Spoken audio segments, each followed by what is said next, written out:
So this is the second in a series of 3 videos where I'm talking about the 3 things that really impact our ability to sleep. In the first video I talked about lifestyle. Today the second aspect I'm talking about is physiology. Physiology has a massive impact on whether we're in a physical state that's ready for sleep or not.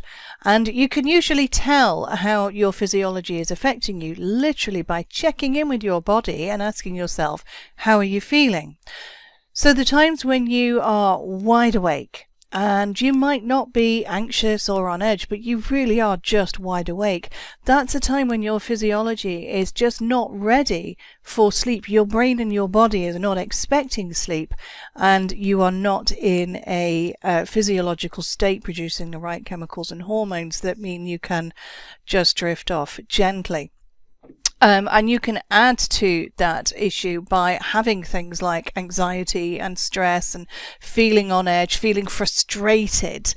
Because if you are wide awake and it's the middle of the night, very often we then start getting frustrated. So we compound the problem by feeling anxious, and what that does is ask the brain effectively to bring in a lot more chemicals and hormones that flood the body and make us even more awake.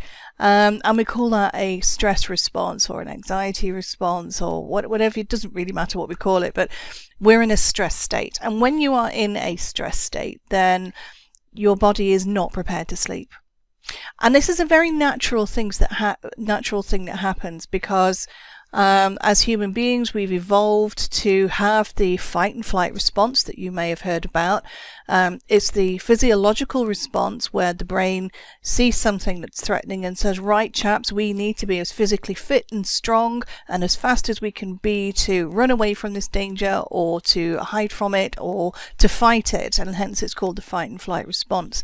And what happens is that chemicals and hormones are released like adrenaline and cortisol, and they change you physically, and we don't have a choice about that. It's a natural response, and it's a really good one to have because it's ensured our survival.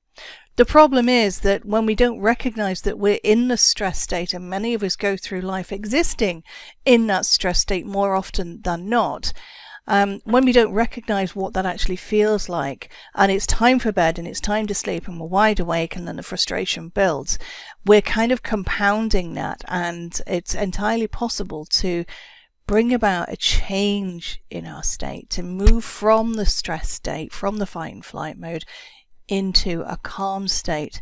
The problem is, how do we do that? The good news is that there are lots and lots of ways that we can change our physiological state, where we can impact how our body's working and send a message to the brain effectively to say, whoa, calm down. Calm down, it's okay. We don't need to be in fight and flight mode right now. We don't need to be on high alert and on edge right now. Actually, this is a time when we can rest, we can recharge, and we can just drift off nicely.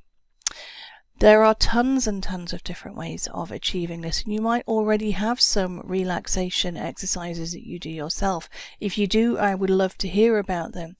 The key is really recognizing when you're in a stress state as opposed to a calm state, and you pretty much know how you're feeling.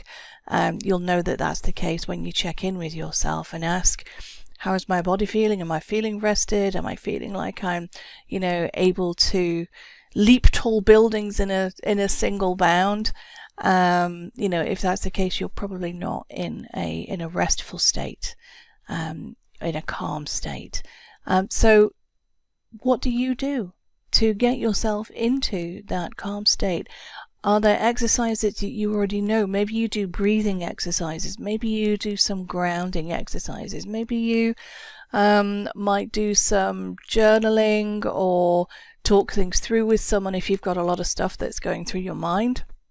That's often a trigger for the stress state, when we start thinking about things that just won't go away.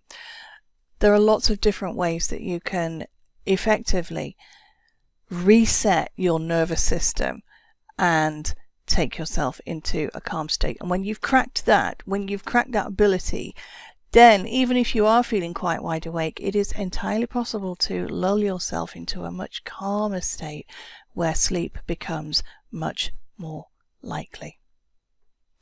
So next time you're finding yourself having difficulty sleeping, check in with your body. Check in. How are you feeling? What are you noticing about any physical sensation in your body? Are you noticing any fluttering, any temperature change? Are you very hot or cold? Are your muscles cramping? What's your heart rate like? What's your breathing like? All of those things can be indicators of whether you're in a slightly stressed state, an agitated state, or whether you are in a calm state. Check in and ask yourself. And I'd love to hear from you in the comments with either what do you do to get yourself into a calm state, or what is it that gives it away when you check in with yourself that tells you that actually you're in a bit of a stress state. This is actually something that we focus on very deeply in the Sleep Well for Life program, because there are so many different ways that human beings can effectively reset the nervous system, switch off the fight and flight, and go into a calm state. And everybody has their own perfect remedy for doing that. But the fact is, as individuals, we each respond to different ways of doing it. So for some people, meditation is a fantastic thing. Other people absolutely can't stand it and really don't take well to it. The same thing with grounding, the same thing with breathing exercises, and the other things that I've mentioned. And what's helpful is to understand a lot of different ways that you can achieve the same objective and find the ones that work for you. And the Sleep Well for Life program covers pretty much all of the bases in that respect, so that as you try different ways of helping to calm yourself, or to changing your physiology in a natural way without having to use any medications or anything else, then you will find what works for you and effectively create your own toolkit for achieving that objective. I'll be talking again about the third aspect of what impacts our ability to sleep, and that'll be in another video. But for now, take good care.